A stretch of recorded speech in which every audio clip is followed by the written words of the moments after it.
Voici un développement approfondi pour 10 des plus grandes paraboles, avec leur contexte, leur récit et leur message profond. 1. Le semeur. Matthieu 13, Marc 4, Luc 8. Le récit. Un semeur jette son grain.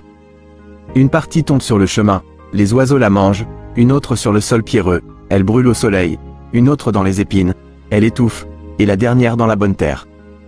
Le sens profond. La semence est la parole de Dieu. La différence de résultat ne vient pas de la graine, mais de l'état du cœur humain. Leçon. Nous devons cultiver notre sol intérieur, pour que la foi puisse s'enraciner malgré les épreuves, soleil, ou les soucis du monde, épines. 2. Le bon samaritain. Luc 10. Le récit. Un homme est laissé pour mort par des brigands. Un prêtre et un lévite, des religieux, passent sans s'arrêter. C'est un samaritain, un étranger méprisé à l'époque, qui s'arrête, soigne ses plaies et paye l'autel. Le sens profond. Jésus renverse la définition de « prochain ». Ce n'est pas celui qui nous ressemble, mais celui vers qui nous nous approchons. Leçon. L'amour concret est supérieur au rituel religieux. 3. Le fils prodigue. Luc 15. Le récit. Le fils cadet demande son héritage, part le gaspiller, et finit par mourir de faim. Il revient vers son père pour être simple serviteur. Mais le père court vers lui, l'embrasse et organise une fête. Le sens profond. C'est la parabole du Père miséricordieux. Elle montre que Dieu n'attend pas des excuses parfaites, mais simplement un élan du cœur. Leçon. Peu importe l'erreur, la porte de Dieu reste toujours ouverte. 4. Le bon pasteur. Jean 10. Le récit.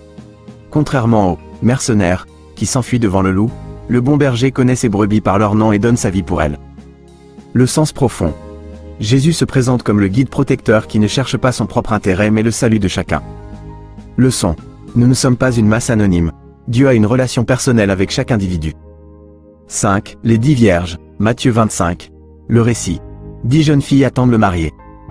5 ont de l'huile en réserve pour leur lampe, 5 n'en ont pas. Le marié tarde. Quand il arrive à minuit, celles qui n'ont plus d'huile ne peuvent entrer à la fête. Le sens profond. L'huile symbolise la vie spirituelle et la foi personnelle.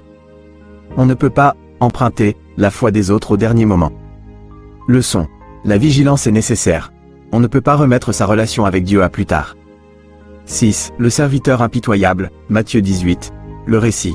Un roi efface une dette colossale, des milliards, à un serviteur. En sortant, ce même serviteur fait jeter en prison un collègue qui lui devait une somme dérisoire. Apprenant cela, le roi le punit sévèrement. Le sens profond. Puisque Dieu nous a pardonné l'infini, notre refus de pardonner de petites offenses est une insulte à sa grâce. Leçon. Le pardon reçu de Dieu doit obligatoirement circuler vers les autres. 7. Les ouvriers de la 11e heure. Matthieu 20. Le récit. Un maître embauche des ouvriers le matin, à midi et enfin à 17h. À la fin de la journée, il donne le même salaire à tous. Ceux du matin râlent. Le maître répond, « N'ai-je pas le droit de faire ce que je veux de mon bien ?» Le sens profond. La vie éternelle n'est pas un salaire au mérite ou à l'ancienneté, c'est un cadeau gratuit. Leçon. Dieu n'est pas juste, selon nos critères humains, il est infiniment généreux. 8. Les talents. Matthieu 25. Le récit. Un homme part en voyage et confie 5, 2 et 1 talent, une somme d'argent, à ses serviteurs. Les 2 premiers les font fructifier. Le 3e, par peur, enterre le sien. Le sens profond. Les talents représentent les capacités et les opportunités que Dieu nous donne. Leçon. Dieu n'aime pas la stagnation ou la peur. Il nous appelle à prendre des risques par amour et à faire grandir ce qu'il nous a confié. 9. Le pharisien et le publicain. Luc 18. Le récit. Un pharisien, homme très religieux, prie en disant « Dieu, je te remercie de ne pas être comme ce pécheur. » À côté, le publicain, collecteur d'impôts corrompu, se frappe la poitrine en disant « Dieu, aie pitié du pécheur que je suis. » Le sens profond.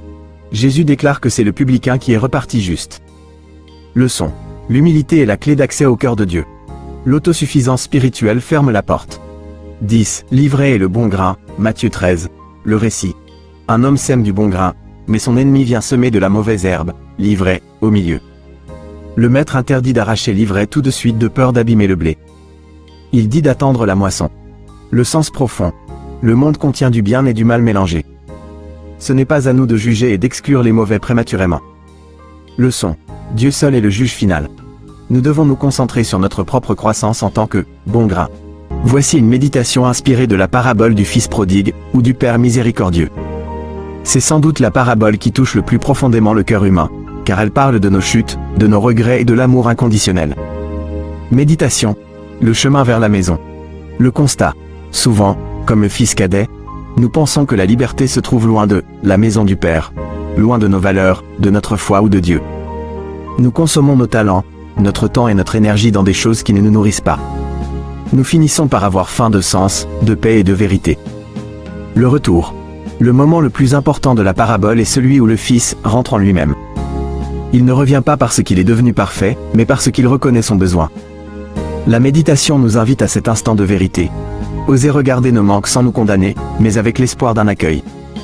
La rencontre. Le texte dit que le Père le vit et fut saisi de compassion. Il courut. Dieu n'attend pas que nous fassions tout le chemin. Dès que nous faisons un pas, il court vers nous. Il ne pose pas de questions sur le passé. Il redonne la dignité, la robe, l'anneau, les sandales. Une prière pour aujourd'hui. Seigneur, parfois, je me sens comme le fils cadet, perdu dans mes propres choix, cherchant ma satisfaction loin de toi, pour finir par me sentir vide et épuisé. Donne-moi le courage de revenir vers ta lumière, sans peur d'être jugé. Parfois, je ressemble au fils aîné, le cœur endurci par l'orgueil, critiquant les autres et oubliant que tout ce que tu as est aussi à moi. Guéris-moi de l'amertume et de la comparaison. Apprends-moi à avoir le cœur du Père, un cœur qui espère toujours, qui ne garde pas rancune, et qui sait se réjouir du bonheur et du retour de son frère. Que ta miséricorde soit mon rocher, et que ton amour me donne la force de recommencer chaque jour. Amen.